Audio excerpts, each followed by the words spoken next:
এজন্য ইসলাম চর্চা যদি হয় রাজনীতির স্বার্থে, তাহলে এগুলা সহজ। অধিকার নামে একটা শয়তানি আছে আমাদের দেশে, নারী কমিশন। সেকুলার, সে কিন্তু কাফের।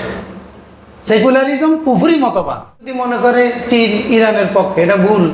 বিশ্বের কাছে ততদিন পর্যন্ত আমরা আপন হব না যতদিন পর্যন্ত আমরা তাদের ধর্মে ধার্মিক না। মুসলমান, খ্রিস্টান, হিন্দু, বৌদ্ধ সব মিলে একটা হেন্ন সিরিজ আকারে ধর্ম। এক পর্যায়ে ওয়ালিদ বিন মুগিরা সে আক্ষেপ করে বলছিল যে মোহাম্মদ যে নবী দাবি করে, তার উপর যে কোরআন আসছে বলে সে দাবি করে, এটা যদি সত্যি হতো তাহলে আমার উপর কোরআন নাজিল হতো। কেন? আমি হলাম মক্কার কুরাইশ বংশের সর্দার, আমার সম্পদ বেশি এবং আমার প্রভাব ক্ষমতা সামাজিক শক্তিও বেশি।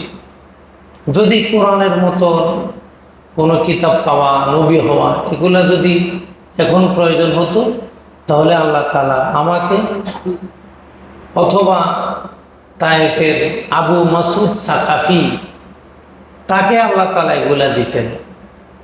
মুহাম্মদ সাল্লাল্লাহু আলাইহি সাল্লাম, তার তো ওই ধরনের সম্পদ নাই, তার তো ওই ধরনের আমাদের যেই প্রভাব, তার তো সেটা নেই। সম্পদ না থাকলে তো মানুষ এখন খুব একটা গুরুত্ব দেয় না। এই জন্য সে আক্ষেপ করে বলল যে কোরআন যদি নাজিল হতো তাহলে আমার কাছে হতো, অথবা আবু মাসুদ সাকাফির কাছে কোরআন আসতো। মুহাম্মদ সাল্লাল্লাহু আলাইহি ওয়াসাল্লামের কাছে কোরআন আসবে কেন?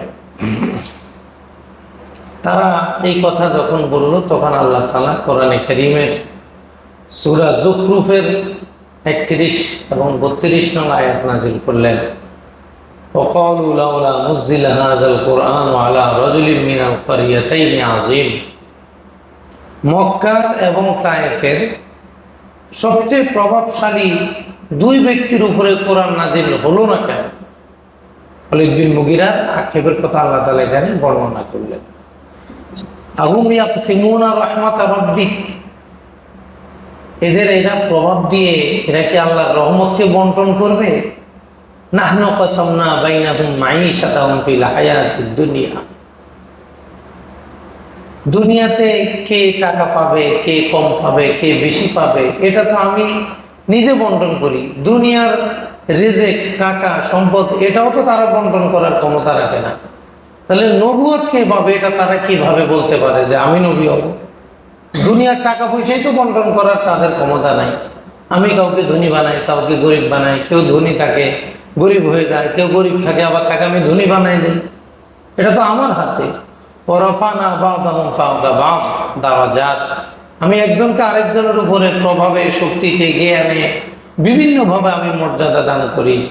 লিয়াত্তাখিযা বা'দুহুম বা'দান সুখরিয়া, যেন সমাজের মানুষ একে অপরকে অধীনস্থ হিসেবে গ্রহণ করতে পারে।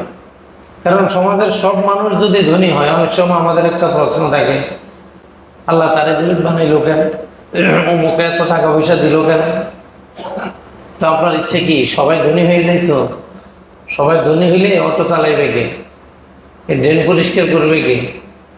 এই ড্রেন পরিষ্কার না করলে সমাজে থাকবেন কিভাবে? এই জন্য আল্লাহ তাআলা বললেন লিয়াত্তাখিযা বা'দুহুম বা'দান সুখরিয়া, একে অপরকে দিয়ে যেন নিজেদের কাজগুলো সমাধান করতে পারে, নিজেদের প্রয়োজন পূরণ করতে পারে। এই জন্য আমি একজনকে ধনী বানাই, আরেকজনকে গরিব বানাই। তাহলে এগুলো নিয়ে সে কথা বলার কি? এটা সে একটা নবীজির এবং কোরআনের বিরুদ্ধে নিজের মন গড়ে একটা দাবি প্রস্তাব সে বলল। আল্লাহ তাআলা এটা আয়াতের মাধ্যমে রদ করে দিলেন। এরপরে কুরাইশরা আবার একত্রিত হলো, এই ওয়ালিদ সহ বড় বড় নেতৃত্ব পর্যায়ে যারা একত্রিত হয়ে এখন তারা সিদ্ধান্ত নিল একটা নতুন সিস্টেম তারা বাইরে করবে। কি সেটা? যে মুহাম্মদ সাল্লাল্লাহু আলাইহি সাল্লাম এবং তার সাহাবীরা, তার সঙ্গী সাথীরা আমাদের দেবতাদেরকে গালিগালাজ করে, আমাদের দেবতাদের বদনাম করে, তারা আমাদের সম্মান ক্ষুণ্ণ করে। যখনই তারা আমাদের মূর্তিদেরকে গালিগালাজ করবে, সাথে সাথে আমরাও তাদের উপাস্য, তাদের আল্লাহকে গালিগালাজ শুরু করব। নাউযুবিল্লাহ। কোনোভাবেই তো মুসলমানদেরকে মূর্তি বিরোধী কথা থেকে বারণ করতে পারছে না। মূর্তিদের বিপক্ষে কথা বলা থেকে মুসলমানদেরকে তারা সরাইতে পারতেছে না। এই জন্য তারা সিদ্ধান্ত নিল যে যখনই তারা আমাদের মূর্তিদের বিরুদ্ধে বলবে, আমাদের দেবতাদের বিরুদ্ধে বলবে, তখনই আমরা তাদের আল্লাহর বিরুদ্ধে বলবো, আমরাও গালিগালাজ শুরু করে দিব। তাই করলো। যখনই সাহাবায়ে কেরাম এইভাবে বিরোধিতা করেন, তারাও আল্লাহকে গালিগালাজের সিদ্ধান্ত নেয় শুরু করে দেয়। তখন আল্লাহ তাআলা এই আয়াত নাজিল করলেন, লা ওয়ালা তাসুব্বুল্লাযীনা ইয়াদউনা মিন দুনিল্লাহ ফায়াসুব্বুল্লাহা আদওয়ান বিগাইরি ইলম।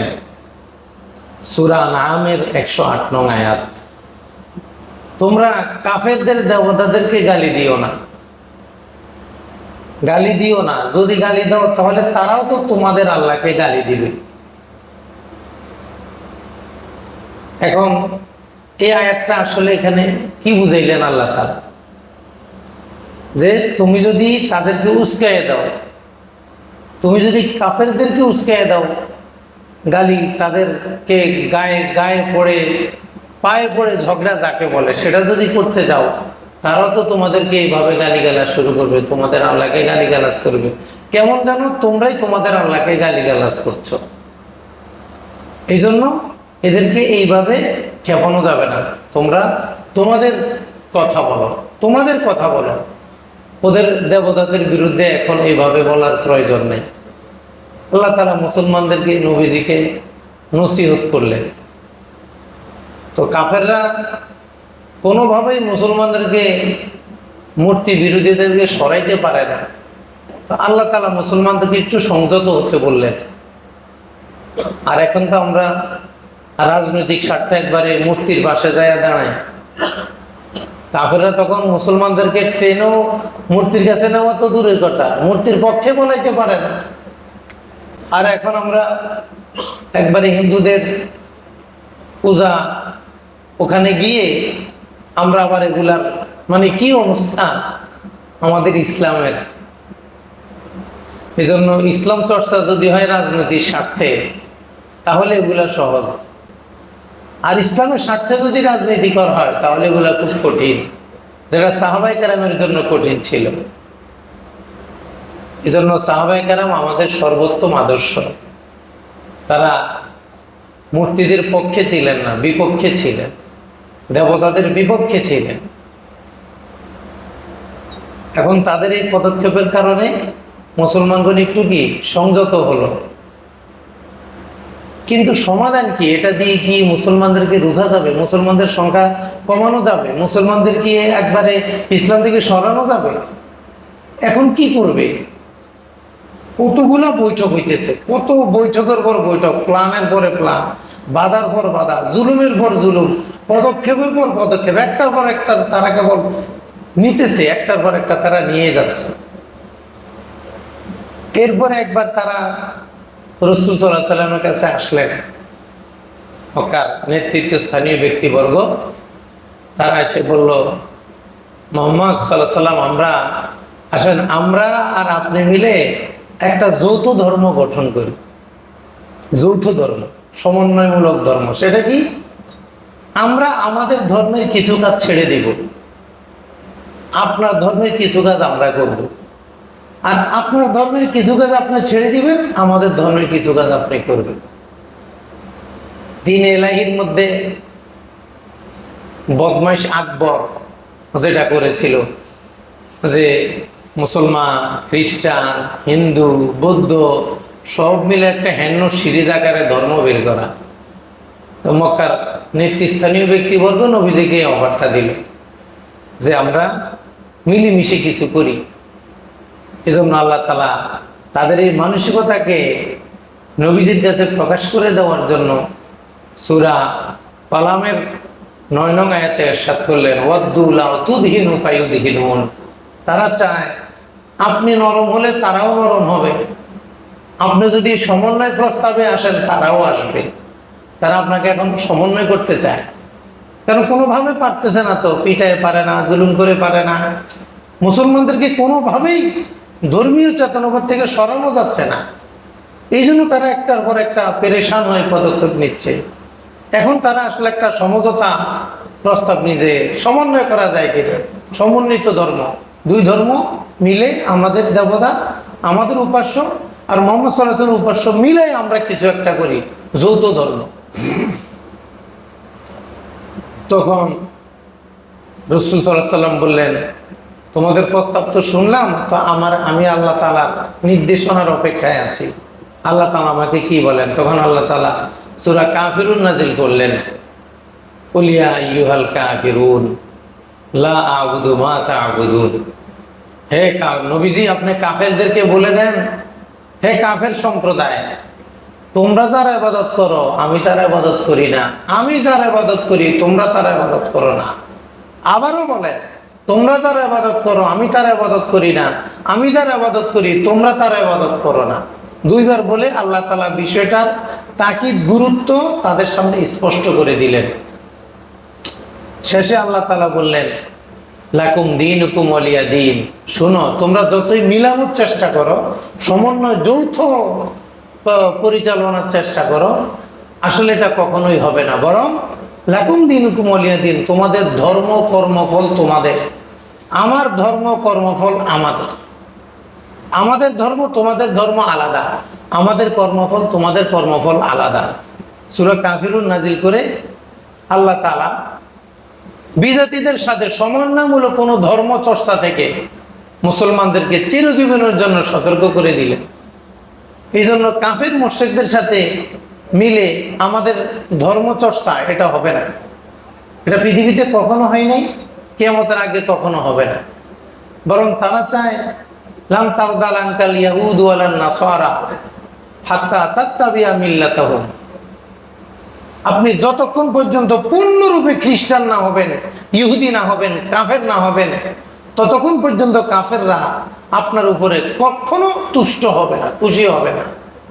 এই জন্য আমরা একটু প্যান্ট পরি, আমরা একটু শার্ট পরি, আমরা একটু দাড়ি কামাই, আমরা একটু গুনাহ করি, আমরা একটু সুদ খাই, আমরা একটু ঘুষ খাই, আমরা একটু দুনিয়াদার হই, আর একটু দুনিয়াদার হই, নামাজ ছেড়ে দেই, রোজা ছেড়ে দেই, হালাল হারাম ছেড়ে দেই, কোরআন ছেড়ে দেই, শরীয়তের বিধান ছেড়ে দেই।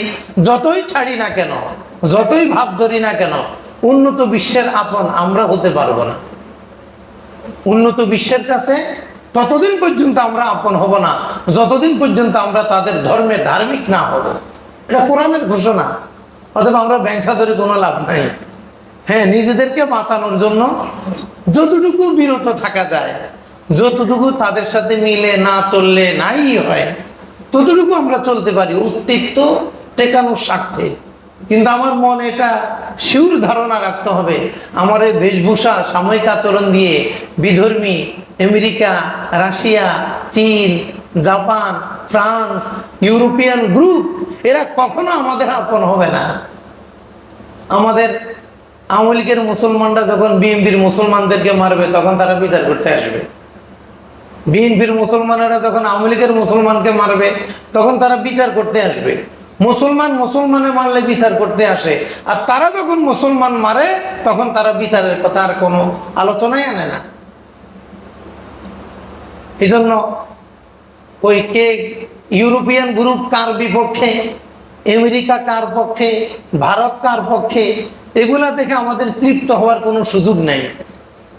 তাও বোকামি, সম্পূর্ণ বোকামি। কারণ কোরআনের ঘোষণা লান তারদা, কাফেররা কখনোই আপনার প্রতি তুষ্ট হবে না, মুসলমানদের প্রতি খুশি হবে না, যতক্ষণ আপনি ইসলাম ধর্ম ছেড়ে দিয়ে তাদের ধর্মে ধার্মিক না হবেন।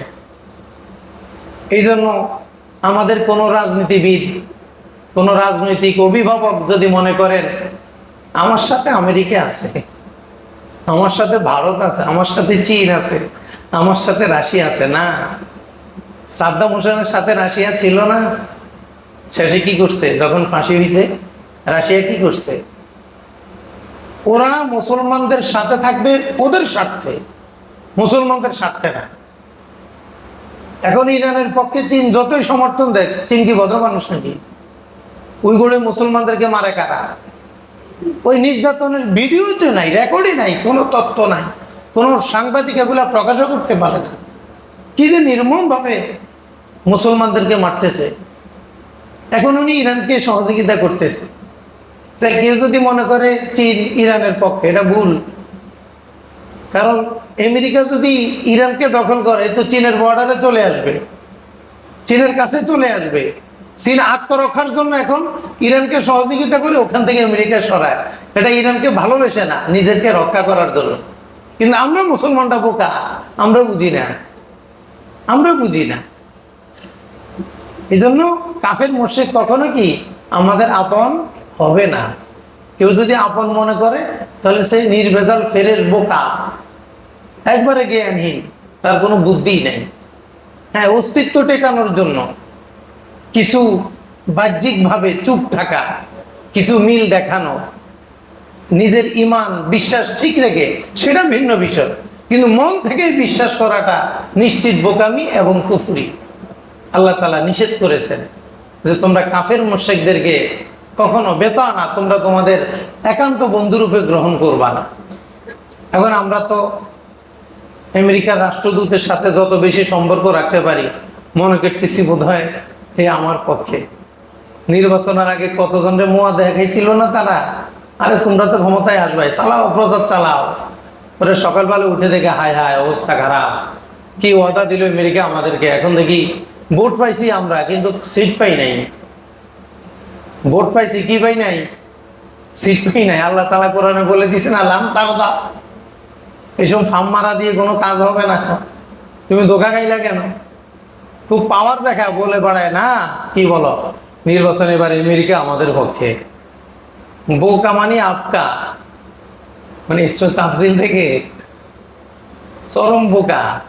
আমেরিকা তোমার পক্ষে থাকবে না, এত সোজা।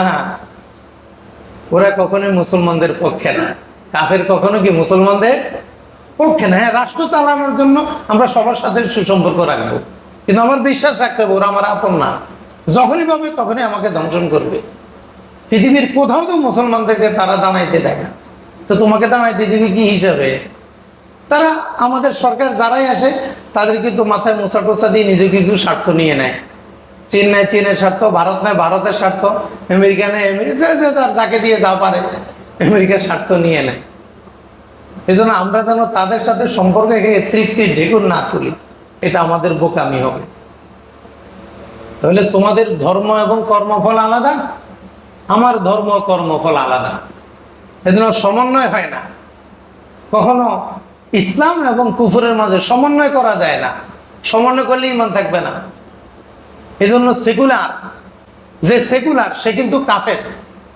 সেকুলারিজম কুফরি মতবাদ, গণতন্ত্র যেমন কুফরি মতবাদ, ধর্ম নিরপেক্ষতা এটাও কি বলেন, এটা কি কুফরি মতবাদ। গণতন্ত্র যেমন কুফরি মতবাদ, ধর্ম নিরপেক্ষতা এটাও কি কুফরি মতবাদ। সমাজতন্ত্র এটাও কি কুফরি মতবাদ। পুঁজিবাদ এটাও কি কুফরি মতবাদ। এখন এগুলো আমরা খুব রসগোল্লার মতো গিলে গিলে খাইতেছি, আর যত খাই তত তলাই।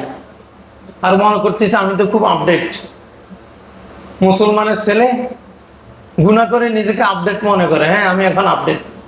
তুমি কি আপডেট হয়েছো? জাহান্নামে যাওয়ার জন্য আপডেট হয়েছে আর কি, মানে জাহান্নামে যাওয়ার জন্য তোমার পুরা প্রস্তুতি সম্পন্ন হয়েছে, এটাকে বলে এখন আপডেট। যুগের সাথে তাল মিলাতে হবে না।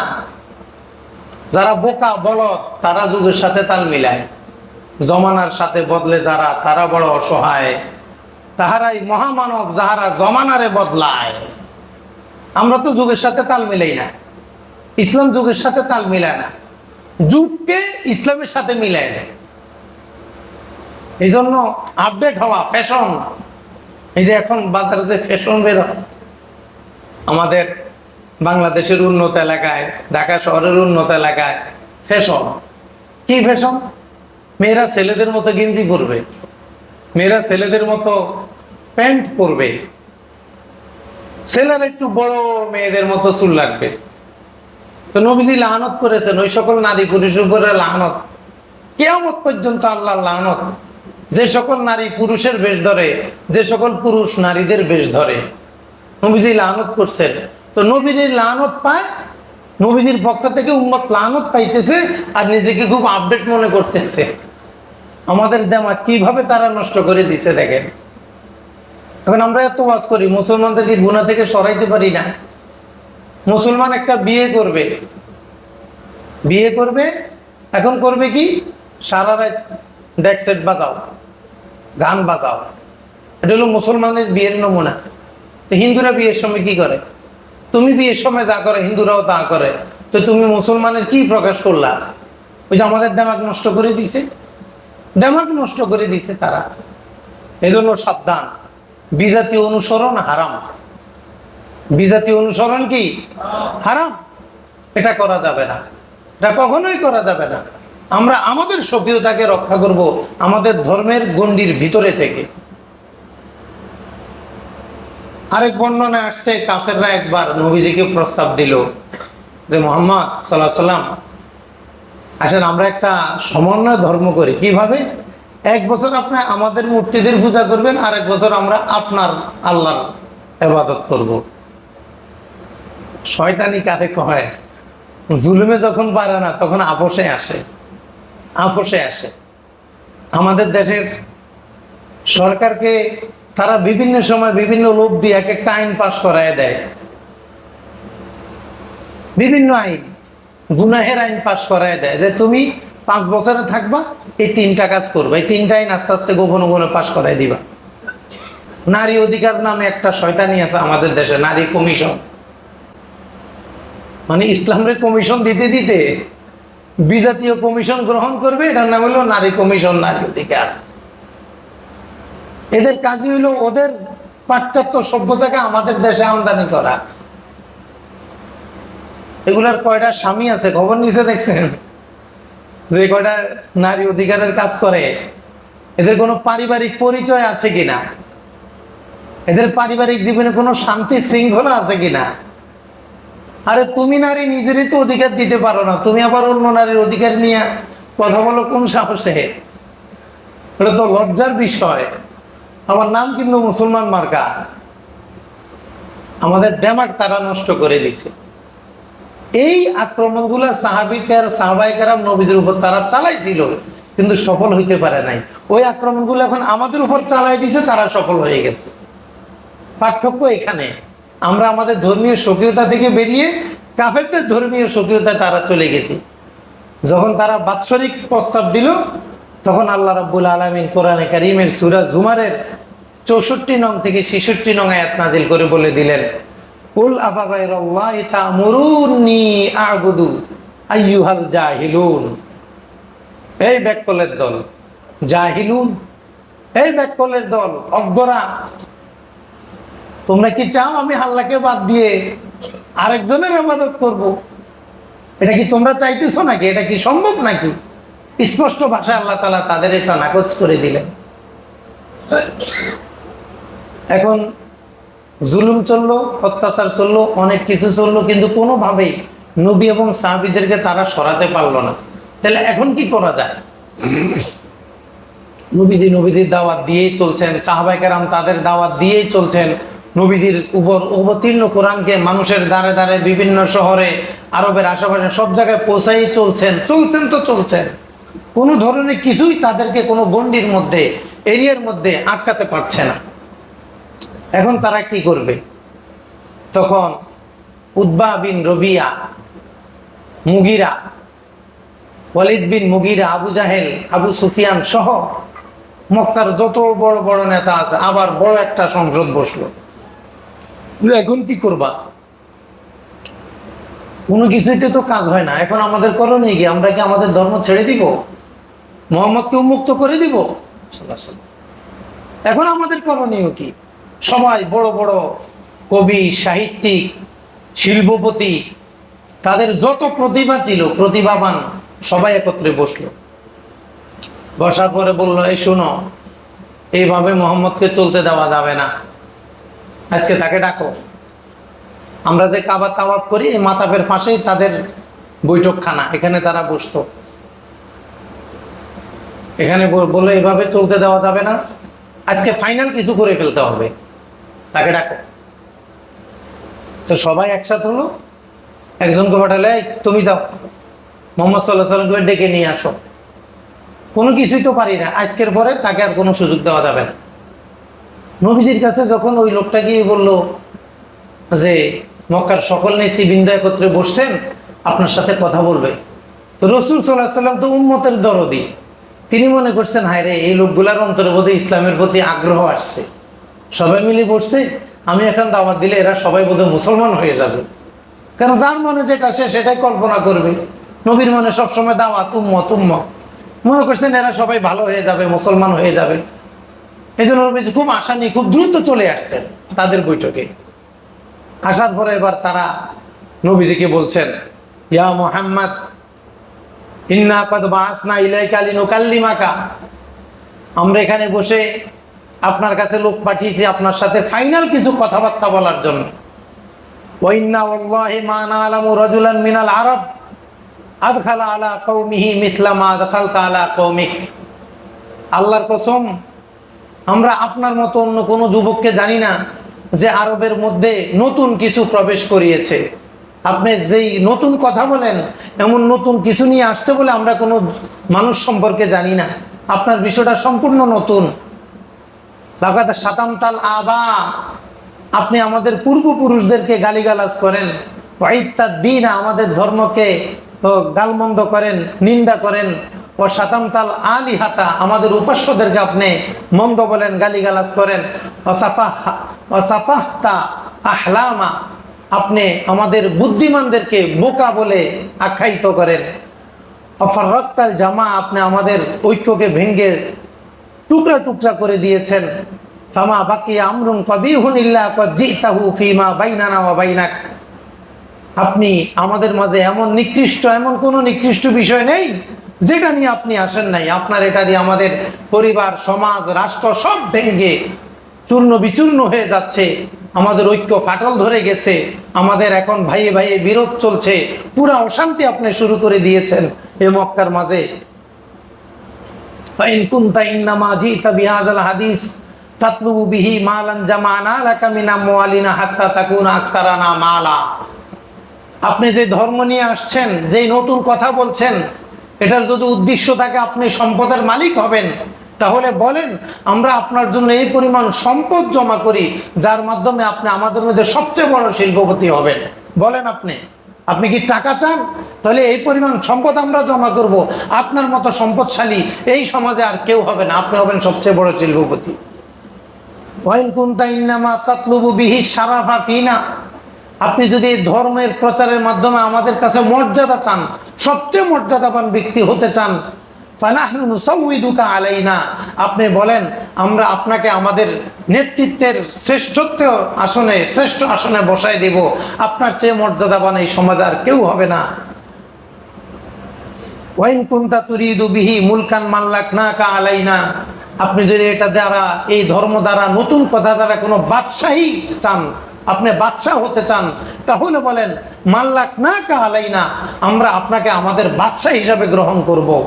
ওয়াইন কানা হাযাল্লাযী ইয়াতিকা রিয়ান তারাহু ক্বাদ গালাবা আলাইকা বাযালনা লাকা আমওয়ালানা ফি তালাবি তিব্বি লাকা হাত্তা নুবরিয়াকা মিনহু, আর আপনি যদি মনে করেন যে আপনারে কোনো জিনে ধরছে, ভূতে ধরছে, বাতাসে ধরছে, চিকিৎসা করার মতো আপনার টাকা নাই, তাহলে আমরা আপনাকে চিকিৎসা করে সুস্থ করাবো। কি বুঝলেন? মানুষের আর কোনো সাইড, লোভের আর কোনো সাইড বাকি আছে? টাকা চাইলে বলেন, নেতৃত্ব চাইলে বলেন, বাদশাহী চাইলে বলেন, এই কথাগুলো উদ্ভাবিন রবিয়া এর আগে কিন্তু নবীজি সাল্লাল্লাহু আলাইহি সাল্লামকে সরাসরি সে বলেছিল এই কথাগুলো। আপনি কি চান? আপনি আমাদের কাছে কি চান? রাজত্ব, ক্ষমতা, শ্রেষ্ঠত্ব, মর্যাদা, বিচার কার্য, টাকা পয়সা, ঘর বাড়ি, কি চান আপনি? যা চান আমরা তাই দিব, তারপর আপনি এখান থেকে সরে আসেন। তারা খুব সবাই মিলে যখন এই কথাগুলো নবীজিকে বলল, তখন নবীজি কি বলছে শুনেন। রাসূল সাল্লাল্লাহু আলাইহি ওয়াসাল্লাম উত্তরে বললেন, মা বি তাকুলুন, তোমরা যত অফার আর লোভ দেখাচ্ছ এগুলা কিছুই আমার প্রয়োজন নাই। নবীজি কি বলছেন? মা বি তাকুলুন, তোমরা যে আমাকে লোভ দেখাচ্ছ এগুলা কিছুই আমার, তোমরা ক্ষমতার লোভ দেখিয়েছো, তোমরা নেতৃত্বের লোভ দেখিয়েছো, তোমরা সম্পদের লোভ দেখিয়েছো, এর কিছুই আমার প্রয়োজন নাই। আর এখন সম্পদের জন্য, এখন ক্ষমতার জন্য, এখন রাজত্বের জন্য, নেতৃত্বের জন্য, শ্রেষ্ঠত্বের জন্য আমরা কুফুরির পর কুফুরি করি, কিছু হয় না আমাদের। অথচ নবীজি বলে দিলেন এই ক্ষমতা, এই বাদশাহী, এই রাজত্ব, এগুলা কিছুই আমার প্রয়োজন নাই। তো আমার কি প্রয়োজন? শোনো তোমরা, মা জি তুবি মা জি তুকুম বিহি আতলুবু আমওয়ালাকুম, আমি যা নিয়ে এসেছি তার উদ্দেশ্য কখনোই এটা নয় যে আমি তোমাদের থেকে সম্পদ তালাশ করব। এটার জন্য আমি তোমাদের কাছে আসি নাই যে তোমরা আমাকে সম্পদ দিবা। এই জন্য টাকা কামানোর জন্য কেউ যদি পীর হয়, এই পীর হওয়াও না যায়, যে এই পীর ধরাও না যায়। কি মাসালা? কি দুনিয়া কামানোর জন্য, দুনিয়ার কিছু কামানোর জন্য কেউ যদি ইসলামকে ব্যবহার করে, দুনিয়ার সুবিধা কামানোর জন্য কেউ যদি পীরগিরিকে ব্যবহার করে, ইবাদতকে ব্যবহার করে, ইসলামের রূপ বেশভূষাকে ব্যবহার করে, এটা তার জন্য জায়েজ না হারাম? হারাম। নবীজি বললেন এটার জন্য আমি আসি নাই। ওয়ালা শারাফা ফীকুম, তোমাদের মধ্যে সবচেয়ে মর্যাদাবান ব্যক্তি হতে আমি আসি নাই। ওয়ালাল মুলকা আলাইকুম, তোমাদের মধ্যে আমি রাজত্ব করতে আসি নাই। তোমাদের প্রধানমন্ত্রী হতে আসি নাই, তোমাদের প্রেসিডেন্ট হতে আমি আসি নাই। এখন ক্ষমতার জন্য তো হালাল হারাম সব সমান করে দিয়েছি আমরা। আমাদের অনেক ভাই তো আবার এটাও বলতে চান যে ইসলাম মূল হইল ক্ষমতা, ইসলাম মানে রাষ্ট্র ক্ষমতা, রাষ্ট্র ক্ষমতার জন্য ইসলাম। এটা সম্পূর্ণ কোরআন বিরোধী কথা। ইসলাম কি রাষ্ট্র ক্ষমতার জন্য আসছে না হেদায়েতের জন্য আসছে? বলেন, ইসলাম কি জন্য আসছে? কোরআন কি জন্য আসছে? রকেট, পরমাণু, মিসাইল, ব্যালিস্টিক, ক্রুজ, এগুলা বানানোর জন্য কোরআন আসে নাই, ইসলাম আসে নাই। ইসলাম আসছে হেদায়েতের জন্য। এখন একদল মুসলমানদের মধ্যে আরেক দল বোকা, শিক্ষিত বোকা, জ্ঞান পাপীও বলা যায় যাদেরকে, বলে আমাদের কিচ্ছু নাই, আমাদের রকেট নাই, বিমান নাই, কিচ্ছু বানাইতে পারি না। তা আপনি বানান না কেন? এত বছর ধরে রাজনীতি করেন, একটা সুইও তো বানাইতে পারেন না, বানান না কেন? আপনি মানা করছে কে? তোমরা পীর সাহেবেরা কি করছো? তা আপনি পীরগিরি না করে কি করছেন? রাজনীতি না করে আপনি কি করছেন? আপনার রাজনৈতিক সর্বে চকিরগুলো উম্মতের সামনে পেশ করেন, আপনার ধারাবাহিক উত্থান পতন পেশ করেন, আপনার নীতি নৈতিকতা পেশ করেন, আপনার সাহাবা বিদ্বেষ পেশ করেন, নবী বিদ্বেষ পেশ করেন, দেখেন আপনার কি আছে নাই। তোমরা কি করছো? তা আপনি কি করছেন? আমরাও বিমান বানাই না, আপনিও বানান না। আমরাও মিসাইল বানাই না, আপনিও বানান না। আপনিও দেশ চালাইতে পারেন না, আমরাও চালাই না। আপনিও টিকেন না, আমরাও টিকি না। তা আপনি আমাকে উল্টা বলতেছেন কেন? আপনি কি করছেন? তা আপনি কি করছেন? আরে আমরা তো কমপক্ষে হেদায়েতটাকে ধরে রাখছি, এলেমকে ধরে রাখছি, আমলকে ধরে রাখছি, মাদ্রাসা ধরে রাখছি, মসজিদ টিকায় রাখছি, খানকা টিকায় রাখছি, মানুষের ইমান আকীদা টিকায় রাখছি। আপনি তো এগুলো সব নষ্ট করতেছেন রাজনীতির নামে।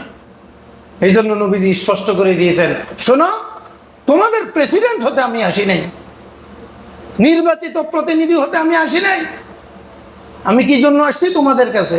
ওয়ালাকিন্নাল্লাহ বাআসানি ইলাইকুম রাসূলা, আমাকে আল্লাহ তাআলা তোমাদের কাছে রসুল হিসাবে প্রেরণ করেছেন, আমি এই কথাটা প্রতিষ্ঠা করতে, তোমাদের কাছে পৌঁছাই দিতে এসেছি। ওয়ানজালা আলাইয়া কিতাবা, আমার কাছে একখান কিতাব নাজিল করেছেন, সেই কিতাব তোমাদের কাছে পৌঁছে দিতে এসেছি। ওয়ামারানি আন আকুনা লাকুম বাশীরা ওয়া নাযীরা, তোমাদের শুভ সংবাদদাতা এবং ভীতি প্রদর্শনকারী হিসেবে আমি তোমাদের কাছে আল্লাহ তাআলা আমাকে পাঠিয়েছেন। প্রেসিডেন্ট করে পাঠান নাই, বাদশা করে পাঠান নাই, সম্পদশালী করে পাঠান নাই, প্রভাবশালী করে আমাকে আল্লাহ তাআলা পাঠান নাই। এগুলো দিনের মূল লক্ষ্য না। ক্ষমতা দিনের মৌলিক বিষয় নয়। বলেন, ক্ষমতা কি রাষ্ট্র ক্ষমতা দিনের মৌলিক বিষয় নয়? তবে রাষ্ট্র কিভাবে চলবে এটার স্পষ্ট নির্দেশনা ইসলামে আছে। রাষ্ট্রীয় ক্ষমতার জন্য ইসলাম আসে নাই। ইসলাম আসছে মানুষের হেদায়েতের জন্য। হ্যাঁ, রাষ্ট্র যখন আসবে, রাষ্ট্রকে হেদায়েত কিভাবে দিবে এটাও ইসলামে আছে। এজন্য ইসলাম শুধু রাষ্ট্র ক্ষমতার নাম নয়।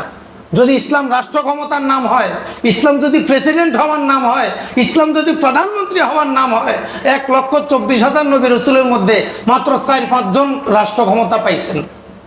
কয়জন? 4-5 জন। আর বাকি 1,23,995 জনেরও বেশি নবী রাসূল কেউ রাষ্ট্র ক্ষমতায় ছিলেন না। ইসলাম যদি হয় রাষ্ট্র ক্ষমতার নাম, তাহলে অধিকাংশ নবী রাসূল তো ইসলামই কায়েম করতে পারেন নাই। নাউজুবিল্লাহ। কি এই কথা সাব্যস্ত হয়ে যায় না? এই জন্য কাকে বাঁচানোর জন্য কাকে মারতেছেন? নিজের নেতাকে বাঁচানোর জন্য নবীদেরকে মেরে ফেলতেছেন, নিজের নেতার সম্মানকে অক্ষুণ্ণ রাখার জন্য সাহাবাদেরকে ধূলিসাৎ করে দিতেছেন, নিজের নেতাকে, নিজের ব্যক্তিত্বকে, নিজের দার্শনিককে, নিজের মতকে প্রতিষ্ঠা করার জন্য কোরআনকে আপনি শেষ করে দিতেছেন। এখনো কি আপনার বোধোদয় হয় নাই? কবে হবে? কবে হবে? আকীদার চিন্তা নাই, আমলের চিন্তা নাই, কিছুরই চিন্তা নাই। আপনি ইসলামী সমাজ গড়বেন মানে কোন ইসলাম নিয়ে আসছেন আপনি? এটা তো আমেরিকান ইসলাম, এটা তো ফ্রান্সের ইসলাম, রাশিয়ান ইসলাম, চাইনিজ ইসলাম। এটা তো নবীজির ইসলাম না। যার মধ্যে ইসলামী আকীদার গুরুত্ব নাই, যার মধ্যে আমলের গুরুত্ব নাই, যার মধ্যে এলেমের গুরুত্ব নাই, যাদের কাছে আলেমের গুরুত্ব নাই, তারা আবার ইসলামী সমাজ কিভাবে করবে? অসম্ভব, কখনোই না। এজন্য শাস্ত্রজ্ঞদের দ্বারস্থ হতে হবে। নবীজি এই কথাটা বললেন, আমি তো শুভ সময় হেদায়েত দানকারী, হেদায়েতের প্রচারকারী হিসেবে আমি আপনাদের কাছে এসেছি। ফাবাল্লাগতুকুম রিসালাতি রব্বি, ও কুরাইশের লোকেরা, আমার রবের রিসালত আমি আপনাদের কাছে পৌঁছাই দিলাম। ওয়া নাসাহতু লাকুম, আপনাদেরকে নসিহত করলাম। ফাইন তাকবালু মিন্নি মা জিতুকুম বিহি, আমি জানি আপনাদের কাছে এসেছি, তা যদি আপনারা গ্রহণ করেন, ফাহুয়া হাজ্জুকুম ফিদ দুনিয়া ওয়াল আখিরা, এটা আপনাদের দুনিয়া আখিরাতের বিশাল সৌভাগ্য। যদি গ্রহণ করেন বিশাল সৌভাগ্য। ওয়াইন তারুদ্দুহু আলাইয়া আসবির লিআমরিল্লাহি হাত্তা ইয়াহকুমাল্লাহু বাইনি ওয়া বাইনাকুম, আর যদি আমার এই দাওয়াতকে আপনারা ফিরাই দেন, আল্লাহর আদেশের অপেক্ষায় থাকবো, আল্লাহ কি ফয়সালা দেন। এখন তাহলে নবীজির ইসলামের রূপটা কেমন ছিল? নবীজির ইসলামটা কি রাষ্ট্র ক্ষমতা কেন্দ্রিক ছিল না হেদায়েত কেন্দ্রিক? বলেন, নবীজির পুরা জীবনটা কি রাষ্ট্র ক্ষমতা কেন্দ্রিক নাকি হেদায়েত কেন্দ্রিক? কোরআন কি রাষ্ট্র ক্ষমতা কেন্দ্রিক না হেদায়েত কেন্দ্রিক? হেদায়েত ঠিক থাকবে, রাষ্ট্র ক্ষমতা আসতে পারে, আসুক, ছুটুক, না আসুক সেটা মূল না। দ্বীনের উপর অবিচল থাকে, এটা হলো মূল, এটা হলো মূল।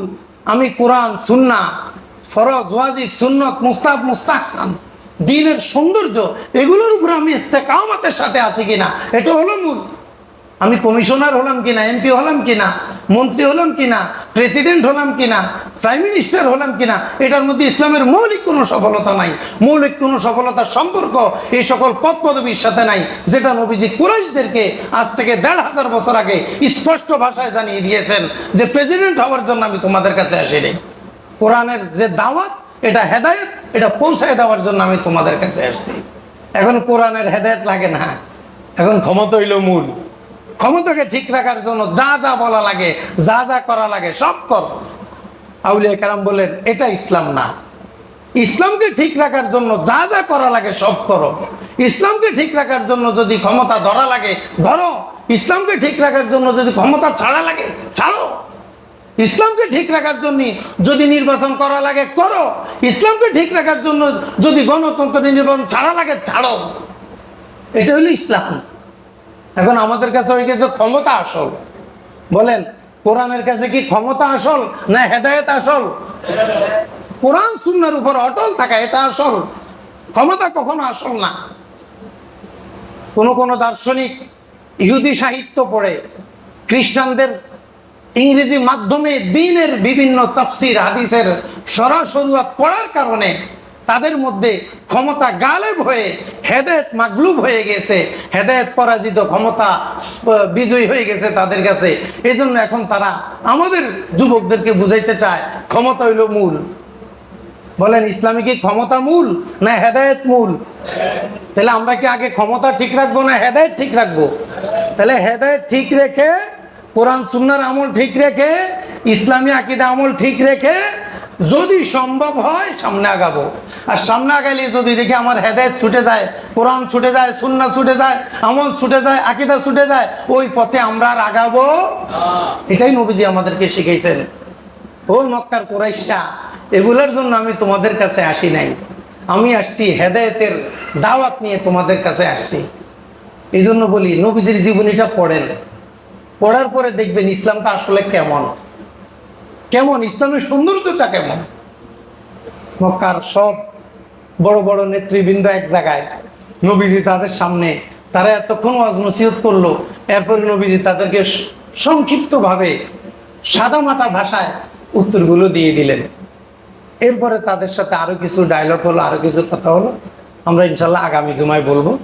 তো আল্লাহ তাআলা আমাদের সকলকে আউলিয়া কেরামের মানহাজে থেকে, সহি ইসলামের সহি মানহাজে থেকে, রসুল সাল্লাল্লাহু আলাইহি ওয়াসাল্লাম যে মানহাজে ছিলেন, যেই পদ্ধতিতে ছিলেন, যেই পদ্ধতিতে তিনি ইসলামী রাজনীতি করেছেন, যেই পদ্ধতিতে তিনি একামতে দ্বীনের আন্দোলন করেছেন, ওই পদ্ধতিতে একামতে দ্বীনের আন্দোলন করার আল্লাহ তাআলা আমাদেরকে তৌফিক দান করুক, আমিন। আসসালামু আলাইকুম ওয়া রাহমাতুল্লাহি ওয়া বারাকাতুহু। ভাইরা সকলে মেহেরবানি করে দাঁড়ান, সামনের কাতারে।